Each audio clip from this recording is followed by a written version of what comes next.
The video shows the lady standing in the middle of the parking lot. And she's standing like she's looking up at the sun. So she's just the only person in the parking lot. She's looking up at the sun like she's going to sneeze. Sometimes you do that. And then all of a sudden she just falls and face plants on the ground, not even putting her hands out. Like it was just like this. And I was like, I'm watching it on video. It's like, I don't know if she was on drugs or was trying to sneeze and just messed up. I don't know.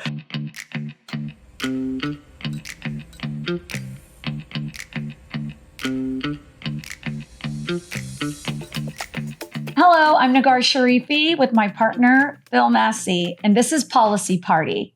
Today, we're going to talk about slip, trip, and fall claims. They sure have grown over the years from when we first started 20 years ago, then when they used to close out about, $5,000 to now. Mad about that. Right, not even that. Now the average slip, trip, and fall claim is costing associations an average of like $200,000 plus. And today is just a little teaser of a course that Phil and I put on that's a 1-hour CEU. So we're not going to be able to really dig in today, but the point is to highlight some of the areas around your community to be on the lookout for. I know I have one, Phil, so I guess I'll get it started. And I was shocked that this one paid out. I'll never forget it. It was a couple years ago.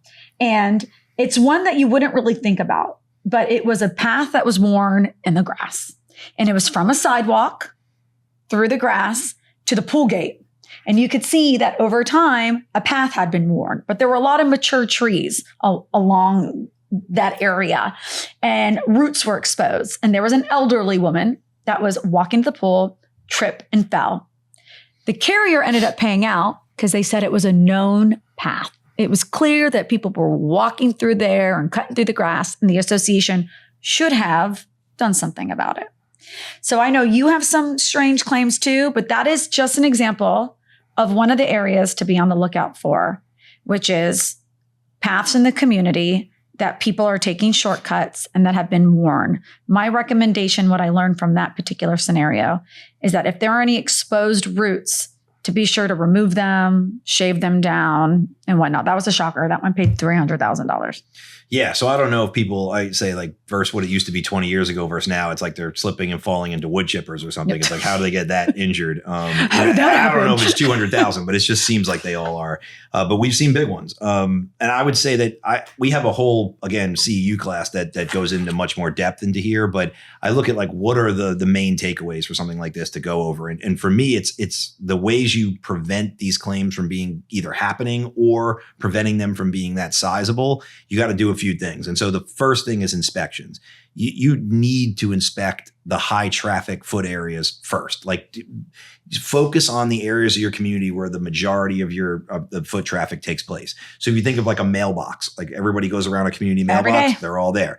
Think about your amenities. So your pools, your sports courts, making sure the areas around those. Your staircases, anything with stairs, if the stairs are loose or fall, people get really injured when they fall from height, right? Your clubhouse, your walkway into the clubhouse. Start with the most heavily trafficked areas and then kind of go everywhere from there. But the ones you want to focus on the most. And you need to do these inspections pretty routinely because the circumstances can change. We were talking earlier about just sprinkler overshoot and then ending up with mold that grows and having a slip and fall and mildew or whatever that's on the ground that might have not been there when you inspected before. Or these tree roots growing so fast that it's pushing up pavement, and anything over a 1/4 inch becomes a liability hazard. And a 1/4 inch ain't that much. No, so it's not. It's an issue.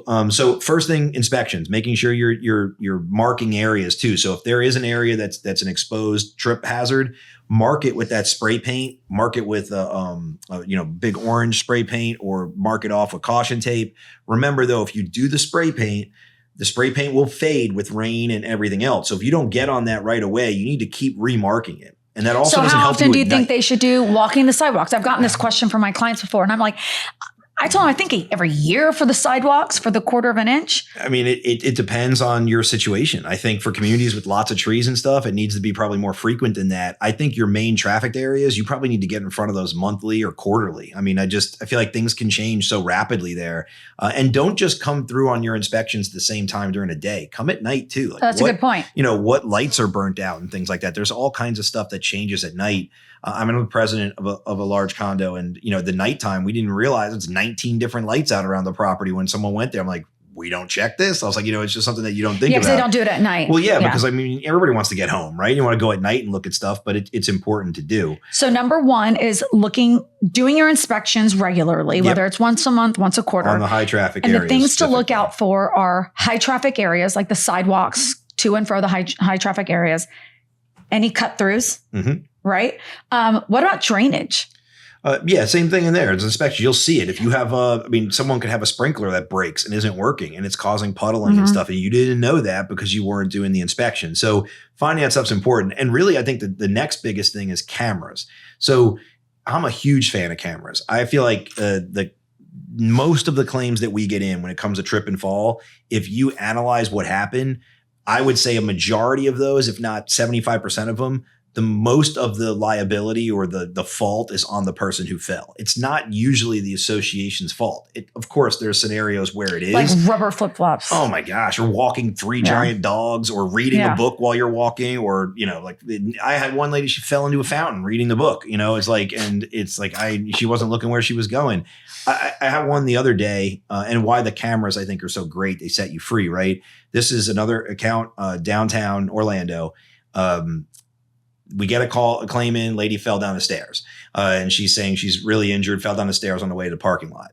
We pulled a video and the video shows the lady standing in the middle of the parking lot. And she's standing like she's looking up at the sun. So she's just the only person in the parking lot. She's looking up at the sun like she's going to sneeze. Sometimes you do that. And then all of a sudden she just falls and face plants on the ground, not even putting her hands out. Like it was just like this.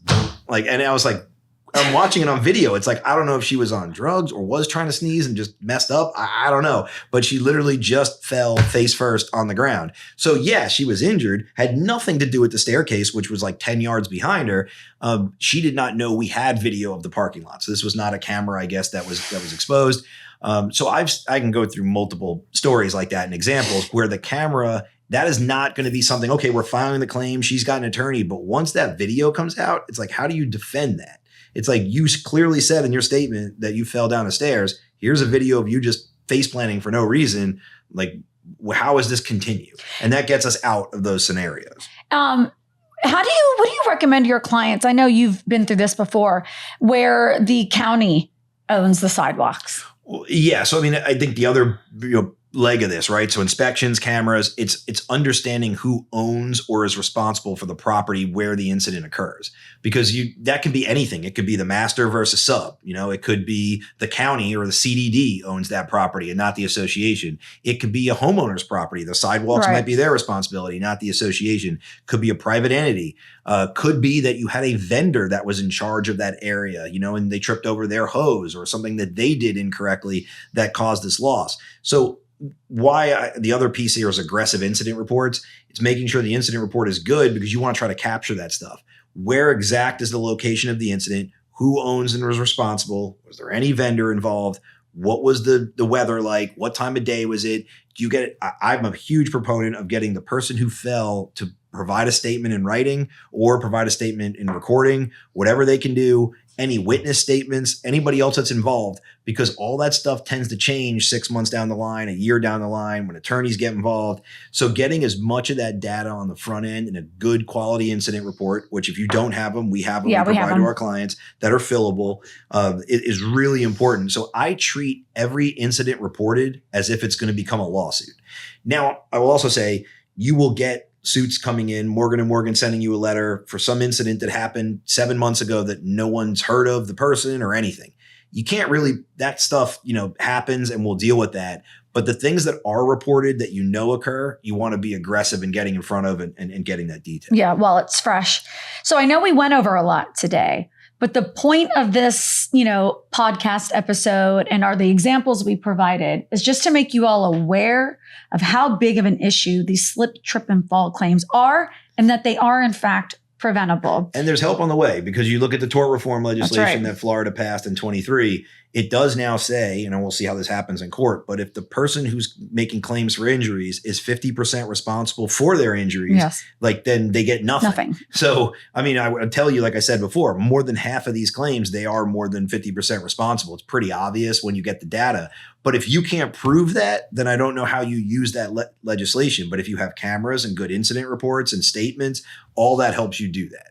Thank you, Phil. For any of our property manager clients that want to hear more about slip, trip, and fall claims, reach out to us and we'll be happy to coordinate a 1-hour CEU class for you. Thank you for joining us for today's episode of Policy Party. I'm Negar Sharifi. He's Phil Masi.